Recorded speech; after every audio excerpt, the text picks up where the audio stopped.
En el proceso anterior, hemos aprendido cómo exportar la red de drenaje generada de forma automatizada y después cómo habilitarla en el software libre QGIS.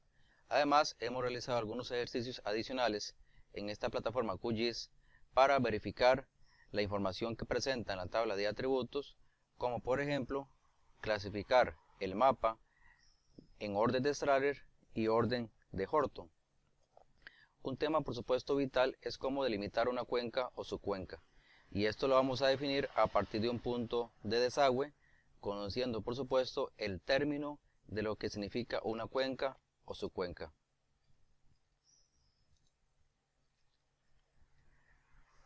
Una cuenca hidrográfica se define como la superficie de terreno cuya escorrentía superficial fluye en su totalidad a través de una serie de corrientes, ríos y eventualmente lagos hacia el mar por una única desembocadura, estuario o delta. La cuenca hidrográfica como unidad de gestión de recursos se considera indivisible.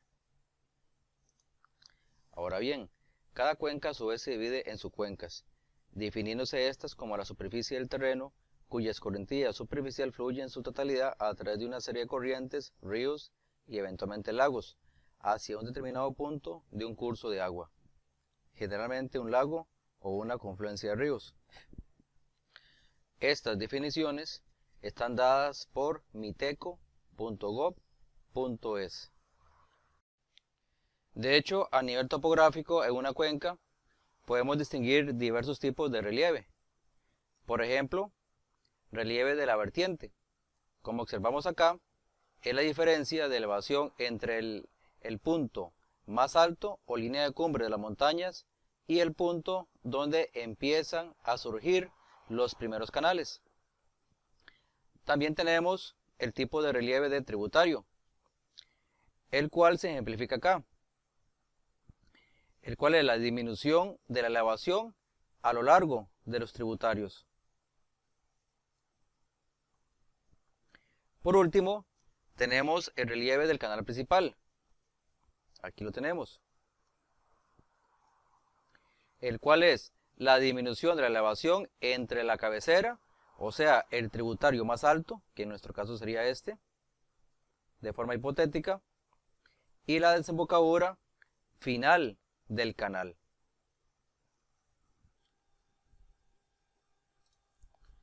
Además, existen diversos tipos de clasificación a nivel de cuenca, subcuenca y microcuenca. Por supuesto, esto es muy subjetivo, ya que va a depender de la extensión que tenga cada una de estas unidades hidrológicas. Por ejemplo, se considera microcuenca las que tengan un orden de drenaje, por ejemplo el que vimos en sesiones anteriores de Strahler, 1, 2 o 3. Subcuenca, órdenes de 4 y 5, y una cuenca hidrográfica a la que tenga más de 6 órdenes. Con respecto al área, obsérvese que una microcuenca se cita entre 10 a 500 kilómetros cuadrados, pero esto podría parecer muy exagerado para territorios sumamente pequeños.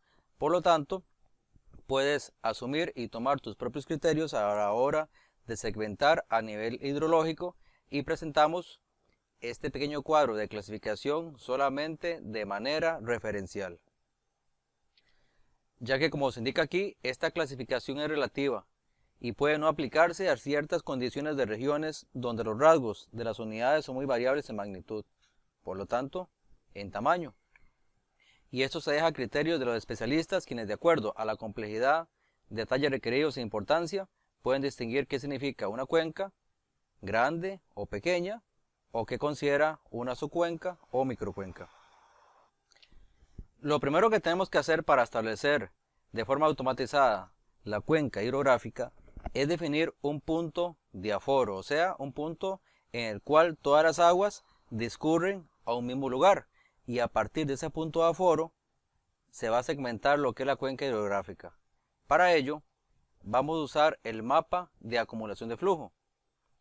Por lo tanto, ingrese donde están los datos y justamente en el mismo directorio donde has procesado la información, obsérvese que tenemos el mapa de dirección de flujo.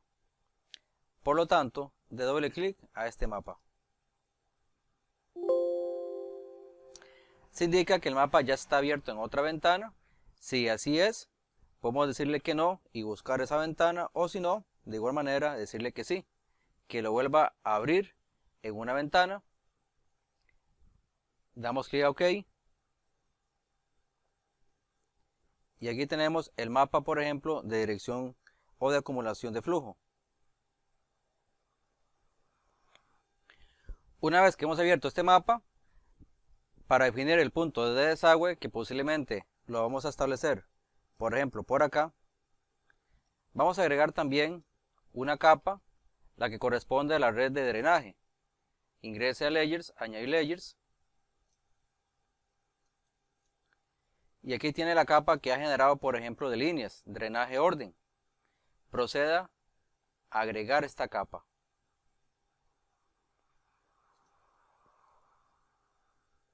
Nos indica un color de línea, podemos definirlo tal y como está, o si no, establecer algún otro color. Por ejemplo, vamos a poner el rojo.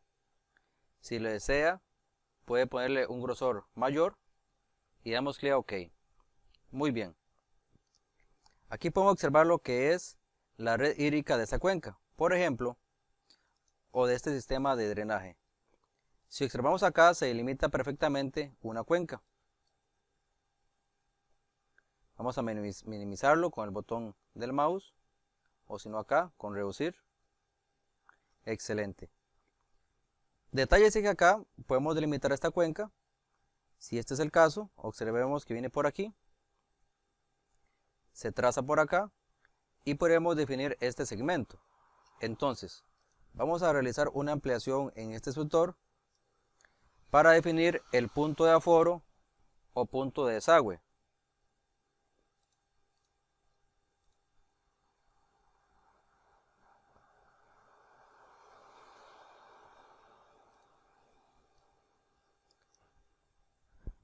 Puede ser, por ejemplo, acá.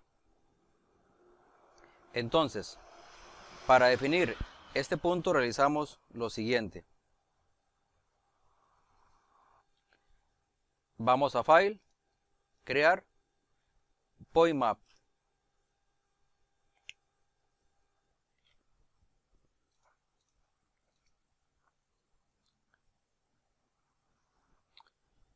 Escriba, por ejemplo, aforo.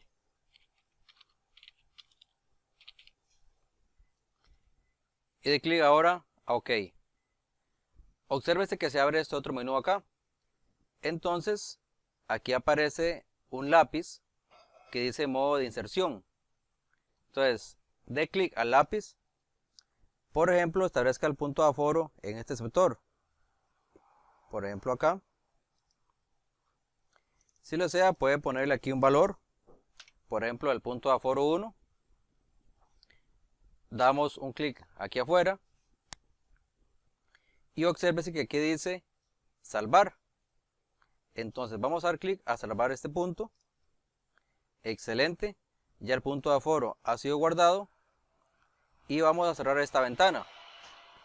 Ahora podemos cerrar lo que es el editor.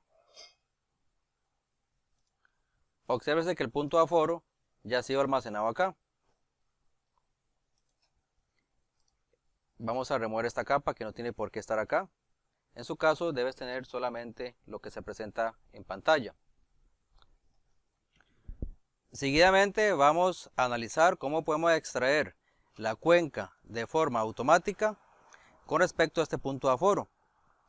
Un detalle importante es que posiblemente cuando define la cuenca, dependiendo donde haya establecido este punto de aforo, la delimitación de la cuenca podría ser diferente. Por ejemplo, se estableció el punto de aforo acá, entonces posiblemente la cuenca que se vaya a delimitar va a venir por acá. Pero si este punto de aforo será puesto, por ejemplo, aquí más abajo, posiblemente la cuenca que se va a generar es a partir de todo este sector, de acá en adelante. Pero como se estableció aquí arriba, en este punto, sería muy factible que la limitación de la cuenca vaya a partir de este punto hacia acá. Pero esto lo veremos más adelante en el siguiente ejercicio.